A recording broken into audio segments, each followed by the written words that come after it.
Il n'y a rien de plus beau que l'amour. Le reste vient après.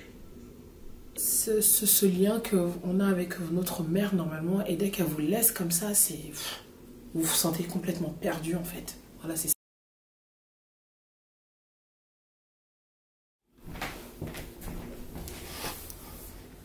Hello. Hello tout le monde.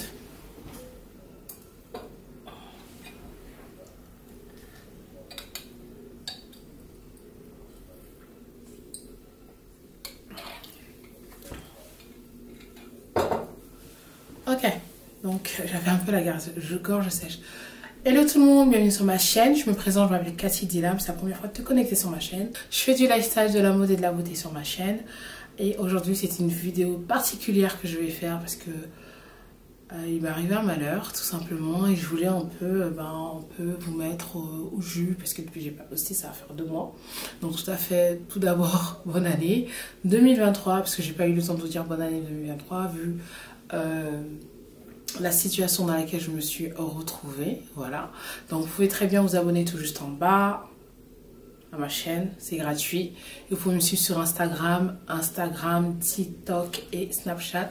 Azilam Beauty, ça me fera énormément plaisir. Vous pouvez me suivre régulièrement sur toutes ces plateformes là. Donc voilà, donc je tenais à faire cette vidéo là que j'avais prévu en fait de faire, mais pas faire comme ça en fait. Donc ça fait vraiment bizarre d'être à nouveau devant la caméra et vous filmer cette vidéo que je vais vous faire aujourd'hui. Donc ça va vraiment être live update, une live update vidéo tout simplement, puisque depuis je n'ai pas connecté avec vous, juste un peu sur Instagram. Celles qui ne me suivent pas sur Instagram n'ont pas été connectées avec moi depuis, et je vais rentrer dans le vif du sujet tout simplement. Donc, voilà. Donc le 24 janvier 2023, j'ai perdu ma maman. Voilà, donc c'est pour ça que vous ne m'avez pas vu connecter. Je suis encore assez émotionnelle quand même. Vous ne m'avez pas vu connecter sur tous les réseaux, j'ai rien posté du tout. Donc en fait le 1er janvier, je suis allée à Paris en fait pour passer du temps avec elle, parce que ma mère en fait était malade. Donc c'est... je vais faire l'effort de ne pas pleurer, j'ai l'impression que les larmes me viennent déjà. Donc ma mère en fait était malade. Donc quand je vous disais, je pense un des derniers vlogs de la fin de l'année, je vous disais que j'ai passé une année difficile 2022 parce que tout simplement j'ai été beaucoup à l'hôpital avec ma mère, et cela depuis en fait 2019.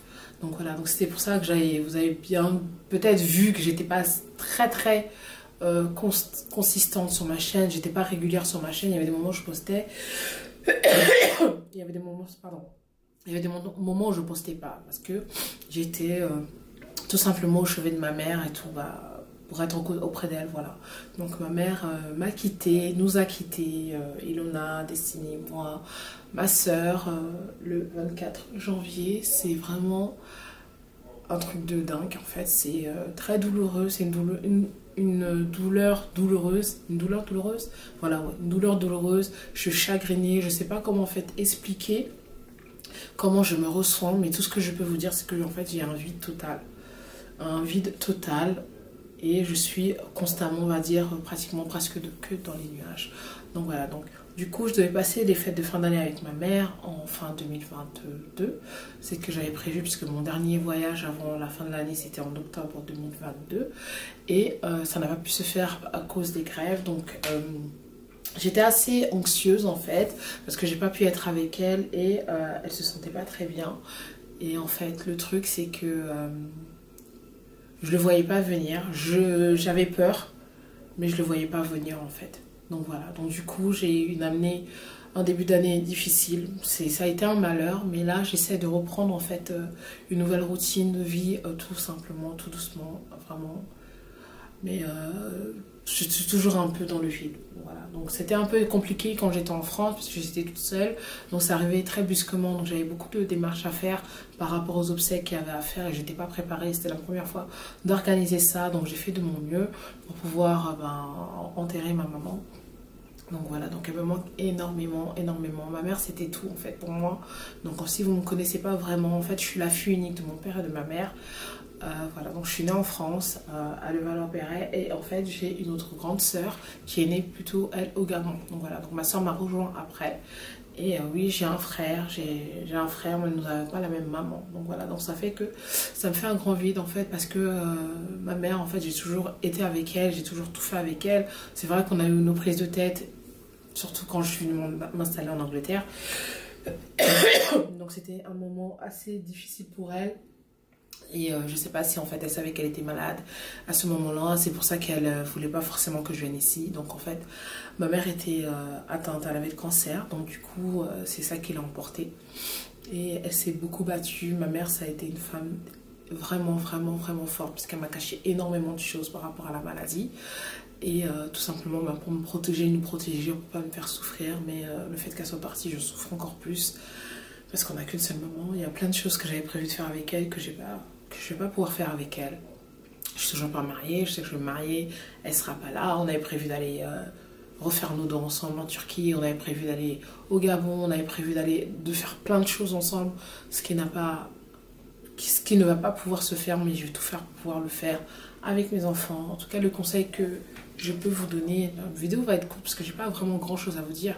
Ce que je peux vous donner comme conseil pour toutes celles qui ont encore leurs parents, ou celles qui traversent un moment difficile en fait avec leurs parents, peut-être qui sont malades ou quoi, passez le plus de temps avec eux, dites-leur à quel point vous les aimez, ayez des souvenirs, prenez des photos, des vidéos, parlez avec eux.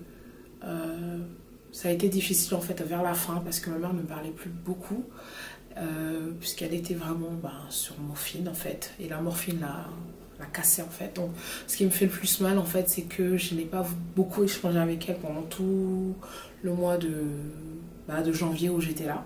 On n'a pas beaucoup échangé, j'étais là tous les jours à l'hôpital avec elle, mais on n'a pas vraiment échangé. C'était en fait comme si ma mère elle m'ignorait en fait, parce qu'elle savait ce qui allait arriver et elle faisait tout en fait pour pas... Je sais pas comment vous expliquer en fait. En fait, j'étais là, j'étais avec elle, mais il y avait toujours quelqu'un en fait avec moi. Donc du coup, on n'avait pas vraiment cette intimité. On a eu un peu une intimité ensemble, mais elle ne parlait pas de ça en fait, tu vois. C'est ce que je me rappelle, c'est que voilà, ma mère, elle m'a dit qu'elle m'aimait énormément, beaucoup. Et la dernière nuit, la veille en fait, elle disait tout simplement elle était angoissée en fait à cause de la mort et de me laisser moi et ma soeur toute seule. Voilà, donc ça a été... c'est une fatigue, j'ai une fatigue en fait mentalement et physique par rapport en fait à l'état de santé de ma mère, parce que j'avais pas envie de la perdre et j'avais aussi mal parce qu'elle souffrait et je la voyais souffrir, donc c'était un peu assez difficile. Ma mère avait le cancer et elle m'a quittée, donc voilà pourquoi j'étais pas là. Donc là j'essaie de reprendre petit à petit cette nouvelle vie sans ma maman. Je sais qu'elle sera toujours là. Elle est toujours là en fait, parce que tous les jours je l'écoute. Donc là par exemple, il y a les derniers voice que j'ai avec elle où on a échangé et elle me disait, attendez, je vais vous faire écouter. Allô, bon voyage. Hello.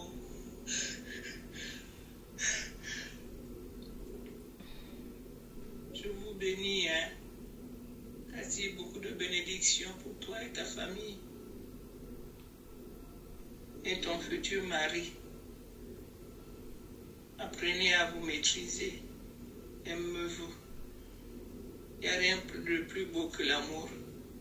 Le reste vient après. Bisous, bisous. Bye, bye. Donc là, c'est un des derniers voice. Et il y a un autre voice ici. Allô? Allô, ma chérie. Essaie de m'appeler là, s'il te plaît. D'abord, déjà, bonsoir. C'est pas ça. Je crois que c'est ça. Allô, mon bébé de bébé. C'est maintenant que tu goûtes ta maman. Appelle-moi, Cathy. Appelle-moi, chérie. Bon, j'attends ton coup de fil là. Bisous. À tout de suite. Donc voilà. Donc quand j'écoute ça, ça me réconforte, ça me rend triste en même temps. Mais je suis quand même contente de pouvoir avoir quand même des voices et puis des vidéos, des photos avec elle. Parce que bon, c'est tout ce qui va me rester d'elle en fait, et les souvenirs et tout ça. Donc voilà, donc là je suis rentrée, ça va faire 10 jours que je suis rentrée à Londres.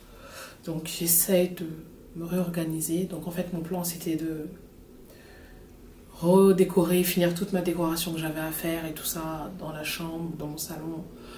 Voilà, essayer de m'occuper, faire de nouvelles activités. C'est ce que j'avais prévu de faire en fait pour essayer d'évacuer en fait, me faire du bien. C'est une forme de self-care en fait, me faire du bien au mental. Donc voilà, donc j'ai eu beaucoup de messages que j'ai pas pu lire. J'ai eu plein de messages sur Instagram. Je vous remercie encore beaucoup pour tous vos messages de soutien. Je crois que j'ai eu presque 800 commentaires. J'ai jamais eu autant de commentaires. Même les vues sur mon Instagram, ça a fait boum. J'ai dit waouh. Et j'ai eu plein de messages aussi en inbox. Franchement, honnêtement, je peux pas répondre à tout le monde, c'est pas possible. Et j'ai tout nettoyé. Donc voilà, donc j'ai préféré en fait soit vous remercier ici et aussi en story sur Instagram parce que vous avez pris le temps. Beaucoup d'entre vous, il y a quelques-unes d'entre vous avec qui j'ai échangé qui m'ont expliqué qu'elles aussi elles ont perdu leurs parents, leur maman. Je crois en décembre. Il y en a quelqu'un qui m'a dit ça, d'autres personnes qui ont perdu aussi leurs parents pendant le Covid. Donc voilà, donc c'est une douleur inexplicable, c'est quelque chose que je vais vivre avec, en fait j'ai pas le choix. J'ai commandé ce livre sur Amazon, donc c'est This is how you heal.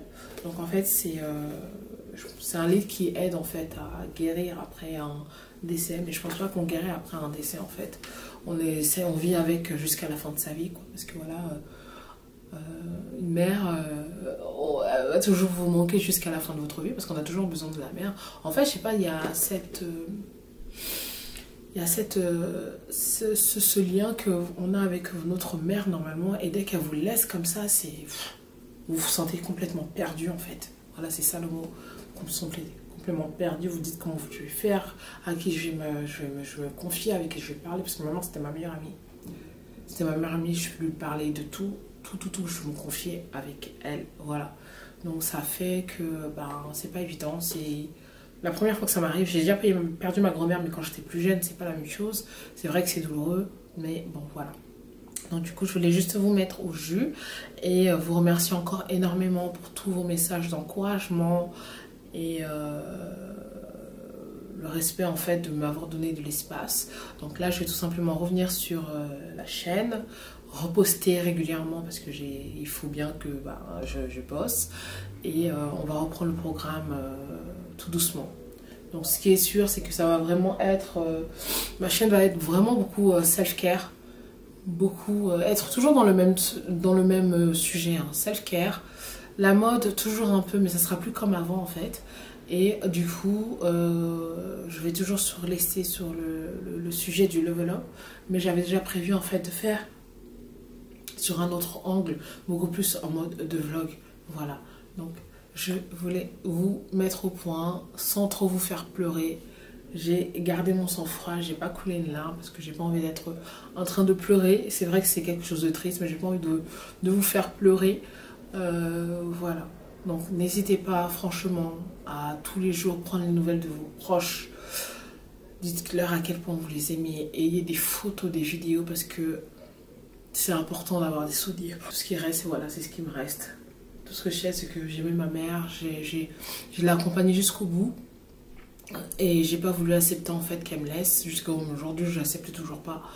Et ce qui est sûr, c'est qu'en fait, en général, tout le monde vous dit oui, elle était malade, c'est la volonté de Dieu. Mais bon, c'est facile à dire toutes ces paroles-là, mais quand vous vivez ça, en fait, c'est atroce, en fait. C'est un cauchemar, en fait. C'est vraiment un cauchemar. Donc voilà, donc je vais vous faire des gros bisous. Je vais vous retrouver prochainement. Donc le programme va reprendre. Il y aura normalement 2 à 3 vidéos par semaine sur la chaîne. Et voilà, donc là je suis en train de filmer, on est mercredi. Je vais poster cette vidéo vendredi et dimanche je posterai un vlog. Voilà, donc je fais des gros bisous et on se retrouve prochainement pour une nouvelle vidéo. Bye bye, bisous.